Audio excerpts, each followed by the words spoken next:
warahmatullahi wabarakatuh. Perkenalkan, saya host Lukman Hakim dari Prodi Hukum Ekonomi Syariah. Video ini saya buat untuk memenuhi mata kuliah praktek ibadah yang diampu oleh dosen Bu Zagatus Soimah.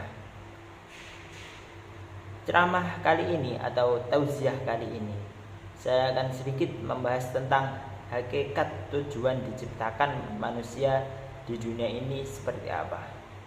Alhamdulillahirabbil alamin, nahmaduhu wa nasta'inuhu wa nastaghfiruh wa na'udzu billahi min syururi anfusina wa min sayyiati a'malina, may yahdihillahu fala mudhillalah wa may yudlil fala hadiyalah. Asyhadu an la ilaha illallah wa asyhadu anna Muhammadan abduhu wa rasuluh. Allahumma shalli ala sayyidina Muhammad wa ala ali sayyidina Muhammad. Rabbi shrah li sadri wa yassir li amri wahlul 'uqdatam min lisani yafqahu qawli. Qala Allah ta'ala bil Qur'anil Karim, a'udzu billahi minasy syaithanir rajim. Bismillahirrahmanirrahim. Ayahsabul insanu ay yutraka suda. Shadaqallahul adzim. Sebelumnya, marilah kita ingat kepada Allah Subhanahu wa taala dan tak lupa senantiasa selalu bersyukur atas nikmat karunia-Nya kepada kita semua sehingga kita diberi kesehatan yang tak bisa dihitung jumlahnya. Shalawat serta salam tak lupa tetap tercurahkan kepada junjungan kita Nabi Agung Muhammad sallallahu alaihi wasallam, karena beliaulah yang telah membawa umatnya dari zaman jahiliyah menuju zaman Islamiyah, zaman yang gelap gulita menuju zaman yang terang benderang, yaitu dengan dinul iman wal Islam. Sebelum mengawali ceramah atau tausiah singkat pada kesempatan hari ini, saya berwasiat kepada kita semua, terutama kepada saya pribadi, untuk senantiasa berusaha meningkatkan kualitas keimanan dan ketakwaan kita kepada Allah Subhanahu wa taala dengan menjalankan apa yang telah diwajibkannya dan meninggalkan apa yang telah dilarang atau diharamkan oleh Allah Subhanahu wa taala. Saudara-saudariku rahimakumullah, kita diciptakan di dunia ini tidak hanya untuk menyibukkan diri dengan hal-hal yang berbau keduniaan yang pasti itu akan menuju dalam kepunahan. Kita diciptakan tidak untuk menyibukkan diri dengan jabatan yang kita akan tinggalkan nantinya, pakaian yang pada akhirnya akan usang, dan juga mobil atau makanan yang nantinya akan menjadi kotoran dan tidak kita bawa saat kita telah meninggal atau dalam alam barzah. Di kehidupan dunia yang sementara ini, kita diperintahkan untuk berbuat taat kepada Allah Subhanahu wa taala dan kepada Tuhan yang hanya patut disembah, yaitu Allah. Allah mengetahui bahwa di dunia ini hamba-hambanya ada yang taat dan juga ada yang tidak taat kepadanya. Maka dari itu Allah telah menyiapkan kepada kita semua yaitu surga dan neraka.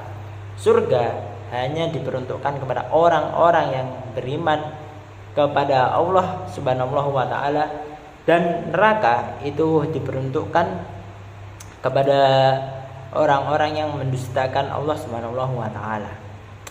Maka dari itu semua, marilah kita berlomba-lomba dalam mencari keridhaan Allah Subhanahu wa taala sehingga kita nantinya pantas masuk ke dalam surganya Allah Subhanahu wa taala dan dijauhkan oleh Allah dalam api nerakanya. Bukanlah Allah Ta'ala telah berfirman dalam Al-Quran surat Al-Qiyamah ayat yang ke-39 yang berbunyi, A'udzu billahi minasyaitonir rajim. Bismillahirrahmanirrahim. Ayahsabul insanu an yutraka suda. Shadaqallahul adzim. Yang artinya, apakah manusia mengira dia akan dibiarkan begitu saja? Lalu Allah Subhanahu wa taala juga menegaskan dalam ayat lain, dalam surah Az-Zariyat ayat yang ke-56 yang berbunyi Bismillahirrahmanirrahim. Wa ma khalaqatul jinna wal insa illa liya'budun. Yang artinya, aku tidaklah menciptakan jin dan manusia melainkan mereka hanya untuk beribadah, menyembah kepadaku. Kepadaku siapa? Yaitu kepada Allah Subhanahu wa taala. Mereka semua tidak mengetahui apa tujuannya sebenarnya diciptakan kita di dunia ini. Kebanyakan dari mereka dia lupa akan tujuannya mereka diciptakan. Dia malah berlomba-lomba dengan kesenangan dunia yang sifatnya sementara dan tidak bisa dibawa saat kita meninggal dunia. Kita di dunia ini sebenarnya boleh berlomba-lomba, yaitu fastabiqul khairat, berlomba-lomba dalam kebaikan dan memperbanyak amal ibadah kita. Karena yang kita bawa saat kita meninggal, saat kita di kuburan, bukanlah pakaian, bukanlah makanan yang kita makan, bukan jabatan dan bukan harta. Akan tetapi hanya amal ibadah yang kita bawa yang akan dihisab nantinya oleh Allah Subhanahu wa taala dan menentukan kita patut berada di dalam surganya Allah atau kita hanya terjerumus ke dalam nerakanya bersama syaitan yang Allah telah memerintahkan untuk menguji atau menggoda manusia, membawa manusia untuk menemaninya di dalam nerakanya Allah Subhanahu wa taala. Dan orang-orang itu setelah diuji dengan kebanyakan harta, dengan kekayaan dunia, dia akan lalai apa sebenarnya tujuan hidup di dunia ini. Ada kisah yang menarik dari sahabat Rasul yang dulunya itu miskin sekali, akan tetapi dia rajin beribadah hingga dia kaya raya, lalu lupa dengan urusan akhirat.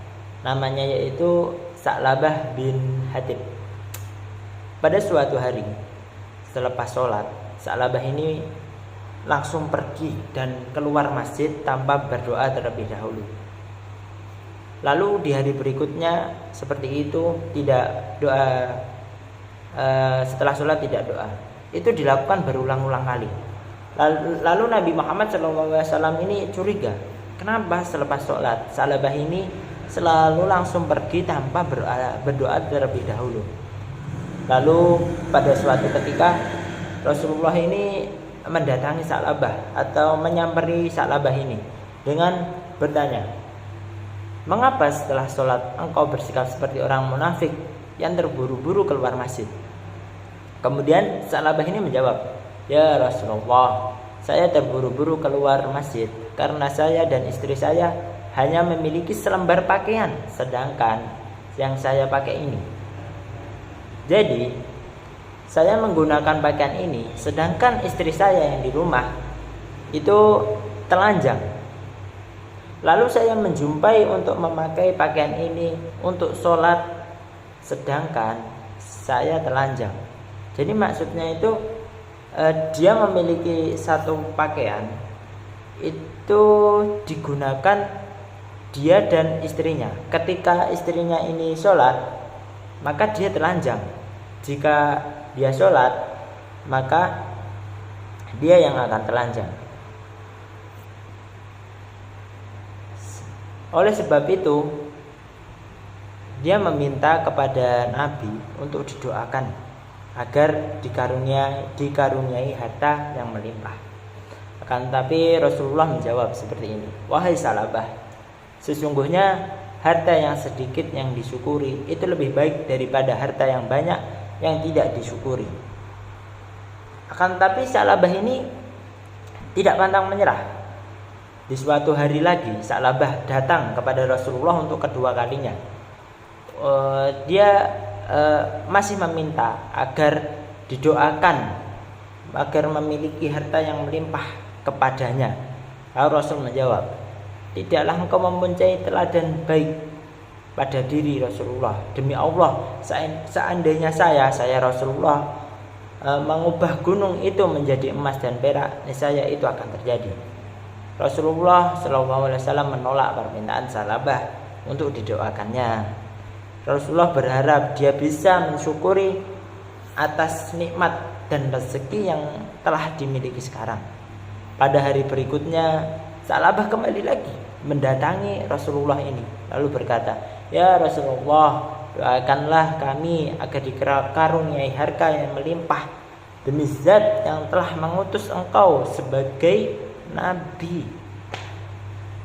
Maka karuniakanlah harta melimpah kepadaku, pasti aku akan memberikan hak-hak kepada yang berhak. Kemudian Rasulullah SAW bersedia mendoakan Sa'labah ini agar diberi harta yang melimpah.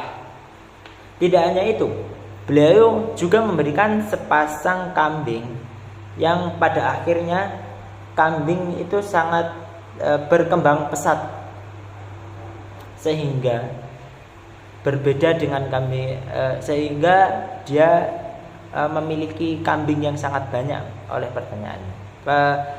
peternakan dari dua kambing yang diberikan oleh Rasulullah, karena kriteria kambingnya itu berbeda dari kambing yang lain.